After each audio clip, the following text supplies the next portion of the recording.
They don't get it. They just don't get it. And this weekend, we saw the full extent of how bad the WNBA does not get it. This is why I have been saying for months it is a mistake for Caitlin Clark to leave professional basketball to become a dump diver in the WNBA dump. Right now, the future of women's college basketball, it's looking bleak. It ain't looking good. Every year, it's guaranteed that March Madness, and I'm talking about the real March Madness. Every year, it's guaranteed that March Madness will draw massive ratings. 99% of the country couldn't name a single player on the court outside of Zach Edey at Purdue. Can you name another star in men's college basketball right now? No, because they don't exist. But it doesn't matter because people are drawn towards teams. Duke, North Carolina, UConn, Villanova, Kentucky. Doesn't matter who's playing in March Madness. Millions and millions of people are going to watch it.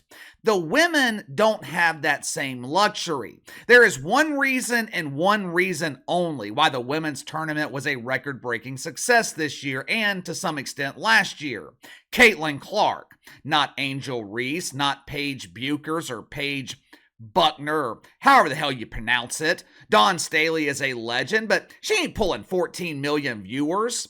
The last 3 or 4 weeks, that was the pinnacle of women's college basketball. More than likely, they will never see this level of ratings and mainstream recognition ever again. Matter of fact, I highly, highly doubt they come anywhere close to matching these numbers. If they were allowed to do it, I'm sure the NCAA would keep Caitlin Clark at Iowa indefinitely. When you have a cash cow, when you have a once-in-a-lifetime phenomenon, you don't let them walk away. The Bulls, they were never letting Michael Jordan go. There were times when Kobe Bryant was disgruntled and would demand a trade. Jerry Buss was never allowing that to happen. Although Caitlin Clark leaving is a nightmare scenario for women's college basketball, she is the answer to decades of prayer in the WNBA. For decades, dump divers, they have gathered around the woke oak tree praying for a superstar, praying for someone who could enter the WNBA who at minimum is capable of filling courtside seats. Someone who would have fans awake throughout games instead of sleeping in the empty courtside seats. Someone television networks are willing to pay hundreds of millions of dollars for because they know they at least have a remote chance of seeing a return on their investment. Right now, ESPN pays the WNBA $60 million for exclusive access to the dump. Now, there are individual NBA players making more money than that. The diva of dump divas, Kathy Engelbert, she is looking to double the WNBA's compensation now that Katie Rue Clark has been fitted for her hard hat, and she is ready to start collecting the neighborhood's trash. Now, you would think former and current WNBA players would be excited about the possibility of Caitlin Clark saving their league. You would think Caitlin Clark would be welcomed into the WNBA with open arms. Anyone with a thimble's worth of knowledge and business, they would do everything in their power to keep their cash cow satisfied. Not the dump divers in the WNBA, though. No! There's no room for excitement. There's no room for happiness and joy when you are overrun with feelings of jealousy and resentment, or what I would refer to as feelings of bitterness. Have you guys ever seen the movie Notorious? Came out in 2007, maybe 2008. It's a biopic about the life of Christopher Wallace, better known as Biggie Smalls or the Notorious B.I.G. If you've never seen it, I encourage you to check it out. It's a great movie, but there is a scene towards the beginning of the movie. Biggie and his childhood friend, D-Rock, they are running from the cops. They were selling rocks on the block. Cops come swarming in. As Biggie is running away, he dumps a pistol into some bushes. Cops, they end up finding it, arresting both of them. Now, at the time, he's on the verge of making millions of dollars. He's on the verge of becoming a mainstream rap superstar. So instead of Biggie taking the charge and going to prison for 5 years, D-Rock, he tells the cops that the gun belongs to him. As Biggie is pleading with him not to take this charge for him, D-Rock says something that I still remember, even though I haven't seen this movie in probably 10 years. He says, "I am not letting you fuck up this opportunity. When you make it, We all make it. Basically, once Biggie makes it as a rapper and makes it out of the hood, they all make it out. That's how dump divers in the WNBA should be looking at Caitlin Clark. If Caitlin Clark makes it, they all make it. But for some reason, they can't seem to get over these feelings of jealousy. For some reason, there seems to be this resentment towards Caitlin Clark, and I don't understand it. And you don't have to take my word for it. KC always comes with the proof. Let's start with Diana Taurasi. For starters, how many of you have ever heard of Donna before? If we polled 10,000 people and showed them a picture of Donna Taurasi, they would think that she's the cashier at Walgreens. Oh yeah, I remember her. She asked if I needed tampons when I was checking out. It was kind of confusing because I'm obviously a dude. I have a beard. But she told me that men have menstrual cycles too. They would never know that Diana Taurasi plays in the WNBA. Not only does she drive her own garbage truck, she's also responsible for logistics, making sure other routes are being efficiently run. Friday night, probably for the first time in her career, Donna Taurasi, she was the guest on SportsCenter. Caitlin Clark had just beaten Paige Buchers in the Final Four, leading Iowa to their second consecutive appearance in the national championship. Now, that game in the Final Four, watched by over 14 million people. You could probably combine ratings for nationally televised games in the WNBA regular season, and you probably wouldn't come close to reaching 14 million people.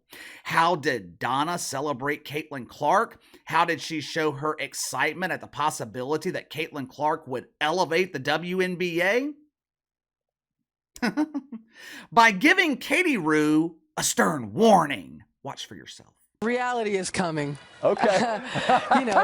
There's levels to this thing. You look superhuman playing against 18-year-olds, but you're going to come with some grown women that have been playing professional basketball for a long time.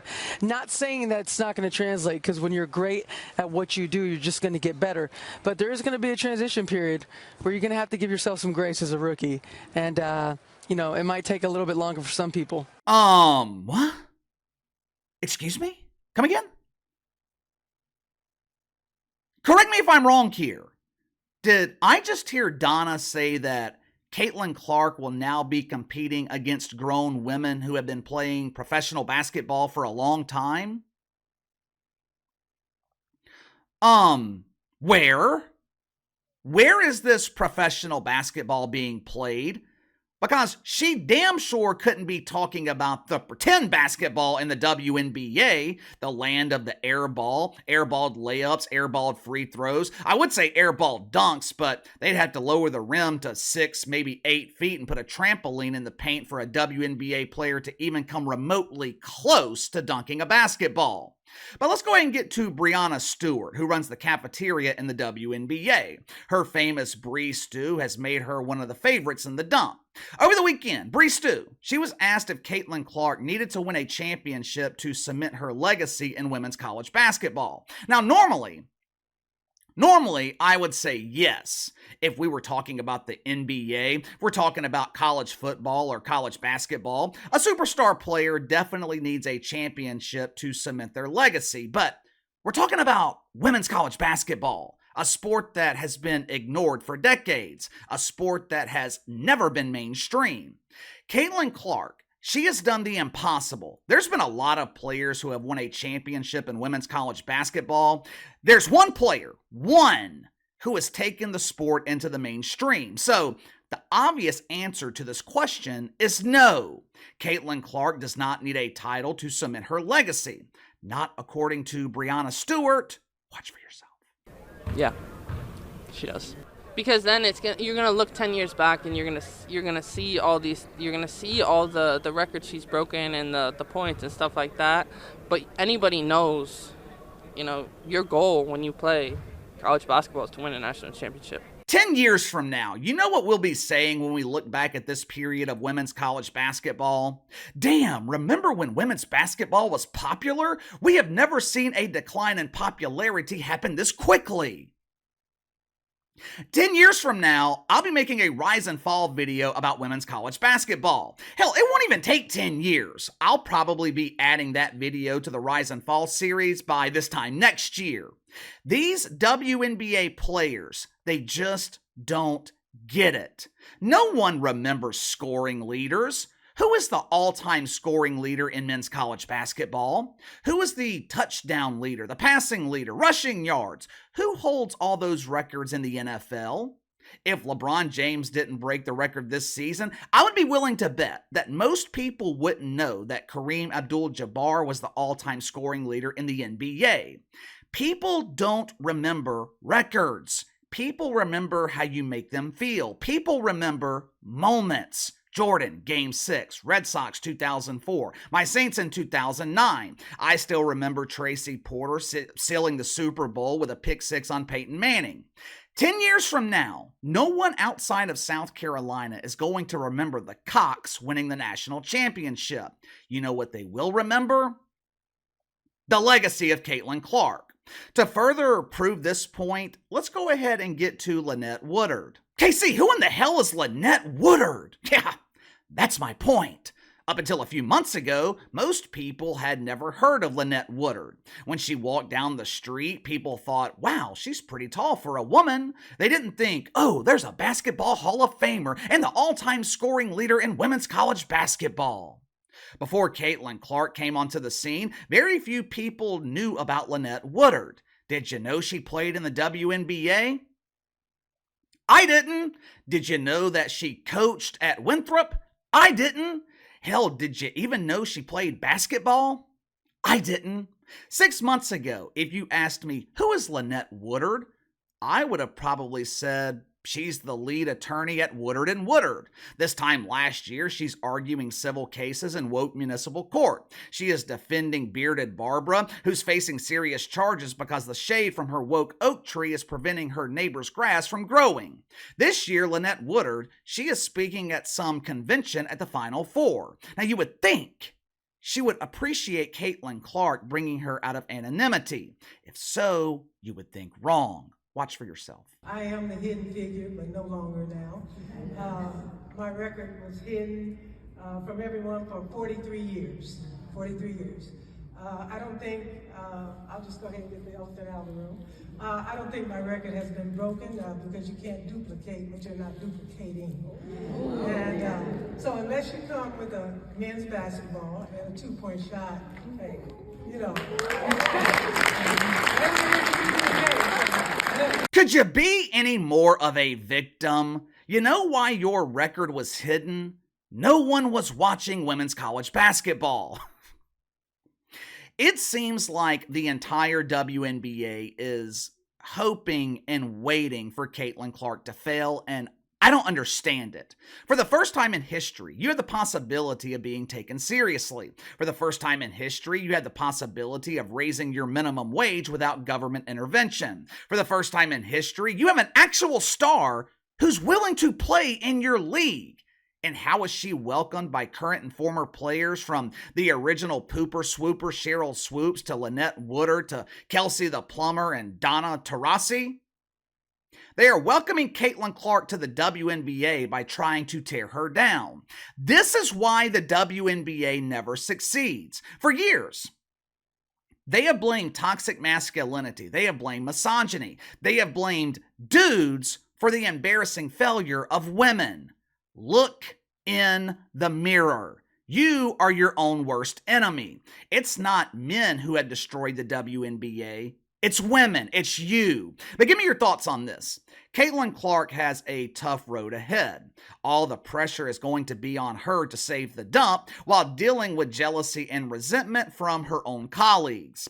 Does Caitlin Clark have a chance to save the WNBA? You let me know. Sound off in the comments below. Like, subscribe, share the video. Appreciate your support. Best way to contact me is by email at btlkc84@gmail.com. KC_BTL84 on Twitter. I'll see you guys later.